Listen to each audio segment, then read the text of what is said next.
The Bintel name is well known in Canada and downtown Vancouver. 5 different towers have the Bintel name on it, and today it is our honor to have David Bintel. You know, in the book Canadian Establishment, Peter Newman has an entire chapter on the Bintel family. And you, at a young age, were thrust into an incredible company. Tell us about it. Well, you know, my father and my grandfather are 2 of my heroes, and so it was a great privilege to follow their footsteps and work in the real estate and construction business right after I got out of university. So it was an exciting time to work with the family. And how did it all begin? I mean, take us back, if you would. I know there's a Bintel Kennedy Real Estate, and what's your connection to that? Well, Bintel Kennedy today is a North American company. It still bears my grandfather's name. And that company develops real estate and owns and manages real estate all across Canada. The Bintel Center got its origin really from my dad making a trip to New York in the 60s.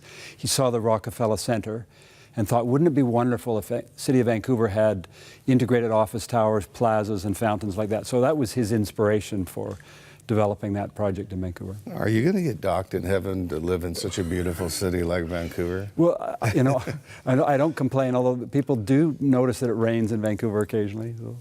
Now, you say that you're not a part of the Bintel Kennedy Real Estate, and you say tragically. Why? Our family would have celebrated its 100th anniversary this year as being part of this business. But in 1986, my dad and my uncles, who'd worked together for about 40 years, had a disagreement about the future direction of the company. And so as a result of that, Jerry, there was a very sad chapter in our family's life. And my uncles took the company public, and my dad and myself found ourselves involuntarily on the outside. So it was not a happy season for us as a family. Now, you know how to speak the language of businessmen, and businessmen, as they say, it's lonely at the top. They have unique stresses that you know all about. You use the word tragic in that transition. Was it tragic?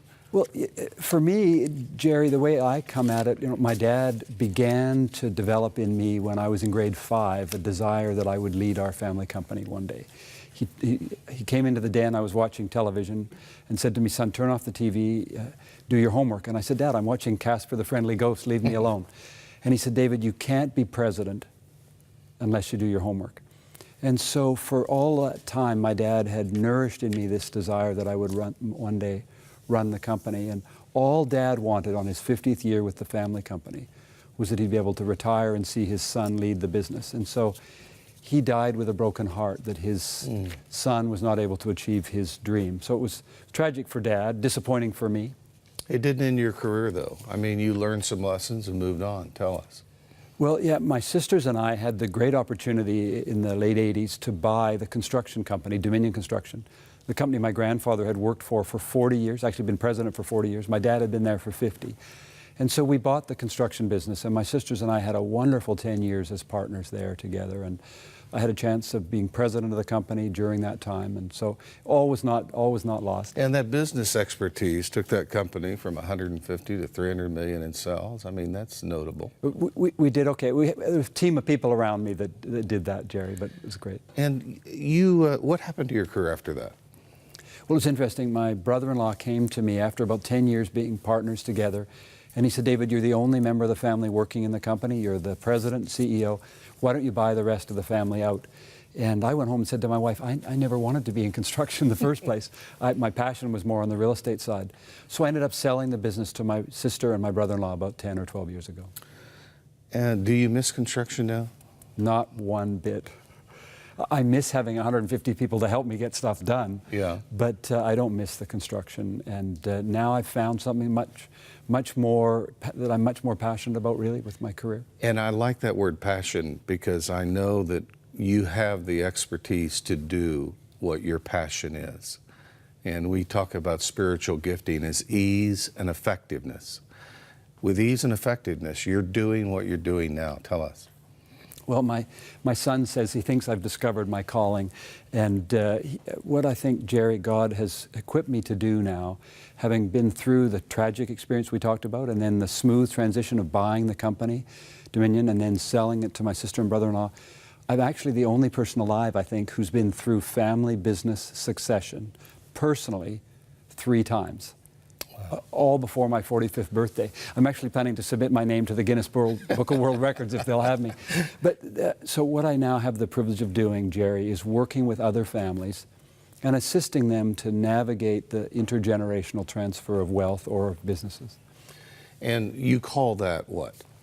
The company's called Next Step Advisors, but what I call that is facilitating family business succession. Now you're speaking across Canada and the United States, and what are you doing in these seminars?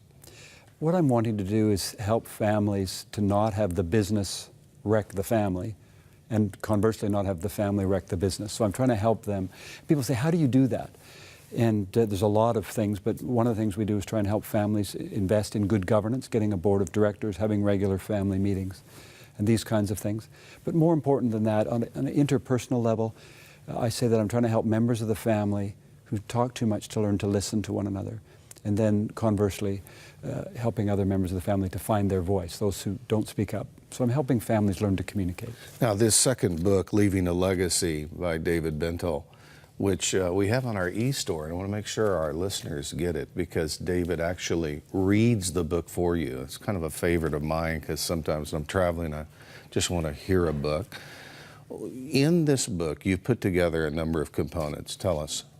Well, I think one of the things that I've tried to share, Jerry, is what families can do in order to think wisely about how they can create a shared vision within the family. And so that involves communication.